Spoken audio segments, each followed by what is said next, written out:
কখনো কি ভেবে দেখেছেন যারা বাড়িতে কাপড় ফেরি করে আসে তারা কি পরিমাণ টাকা ইনভেস্ট করে বা কত টাকা তাদের আয় হয়? চলুন আজকে জেনে নিই সেই বিষয়টি। এখানে যে বাড়িটিকে দেখতে পাচ্ছেন ওনার বাড়ি হচ্ছে ব্রাহ্মণবাড়িয়া। তো উনি এই ভ্যান গাড়ি করে এখানে কাপড়গুলো বিক্রি করে বাড়িয়ে বাড়িয়ে গিয়ে। তো ওখানে ওইখানে ওনার কাপড় আইটেমের মধ্যে আছে মেয়েদের কাপড় চোপড়, তারপর হচ্ছে লুঙ্গি, গামছা, বেডশিট, এ ধরনের নিত্য প্রয়োজনীয় যে কাপড়গুলো লাগে বাসায় ওইগুলো। উনি ক্যামেরার সামনে কথাগুলো বলতে আনকমফোর্টেবল ফিল করতেছে, তাই কথাগুলো আমি আপনাদেরকে বলতেছি। ওনার এখানে টোটাল ইনভেস্টমেন্ট 15,000 টাকা সামথিং, আর এই ইনভেস্টমেন্ট থেকে উনি প্রতিদিন 600-700 টাকা করে ইনকাম করে।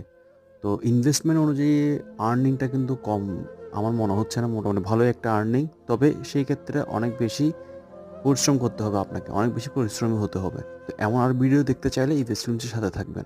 ধন্যবাদ।